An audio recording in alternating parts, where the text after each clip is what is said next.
দর্শক, ভারতীয় ষড়যন্ত্র রুখে দিতে আজ শাহবাগে অনুষ্ঠিত হতে যাচ্ছে জুলাই ঐক্যের একটি সমাবেশ। ভারতীয় ষড়যন্ত্র রুখে দিতে ও জাতীয় ঐক্য সৃষ্টির লক্ষ্যে জুলাই এর সব শক্তিকে সাথে নিয়ে আজ শাহবাগে একটি প্রতিবাদ সমাবেশের ডাক দিয়েছে জুলাই ঐক্য।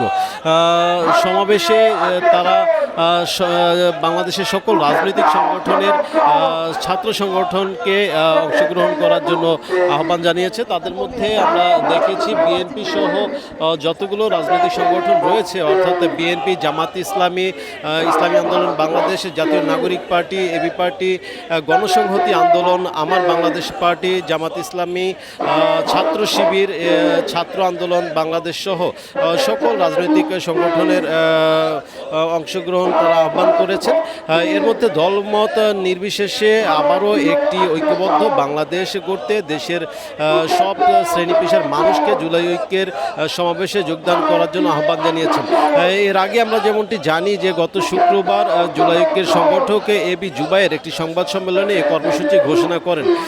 তিনি এবি জুবায়ের বলেন 25শে মে অর্থাৎ আজ বিকেল 3টার দিকে জুলাই ঐক্য যে জাতীয় সব শক্তিকে, জাতির সব শক্তিকে ঐক্যবদ্ধ হবার জন্য, জাতীয় সব শক্তিকে ঐক্যবদ্ধ হয়ে ভারতীয় আগ্রাসন রুখে দেওয়ার জন্য আহ্বান জানানি। আমরা যেমনটি জানি যে জুলাই আন্দোলনের পর আমরা দেখেছি যে ধীরে ধীরে ছাত্রদের যতগুলো সংগঠন রয়েছে সবগুলোর মধ্যে একটি বিভক্তি সৃষ্টি হয়েছে। তারা ধীরে ধীরে পৃথক হয়ে গিয়েছে। আমরা দেখেছি যে বৈষম্য বিরোধী ছাত্র আন্দোলনের ব্যানারে এই জুলাই গণঅভ্যুত্থানটি হলেও পরবর্তীতে আমরা দেখেছি যে এনসিপি গঠনের মাধ্যমে বৈষম্য বিরোধী ছাত্র আন্দোলনকে নিষ্ক্রিয় করে ফেলা হয়েছে। পরবর্তীতে সেই বৈষম্য বিরোধী ছাত্র আন্দোলনের সাথে সংযুক্ত যতগুলো ছাত্র সংগঠন ছিল, অর্থাৎ বিএনপির ছাত্র দল, জামাত ইসলামের ছাত্র শিবির, ছাত্র আন্দোলন বাংলাদেশে, এরকম সকল রাজনৈতিক সংগঠনগুলো তাদের বৈষম্য বিরোধী ছাত্র আন্দোলন থেকে তাদেরকে পৃথক করে ফেলেছে। এবং তারপরে আমরা দেখেছি যে বৈষম্য বিরোধী ছাত্র আন্দোলনটি এক কথায় একরকমের দুর্বল হয়ে গিয়েছে এবং তাদের মধ্যে একটা ভঙ্গুর পরিস্থিতি সৃষ্টি হয়েছে। পরবর্তীতে আমরা দেখেছি যে জুলাই ঐক্য নামে একটি সংগঠন গঠন করে তারা ছাত্রদের 36টি ছাত্র সংগঠন মিলে জুলাই ঐক্য গঠন করে। পরবর্তীতে আমরা শুনেছি যে সেখানে 80টি ছাত্র সংগঠন অংশগ্রহণ করেছে।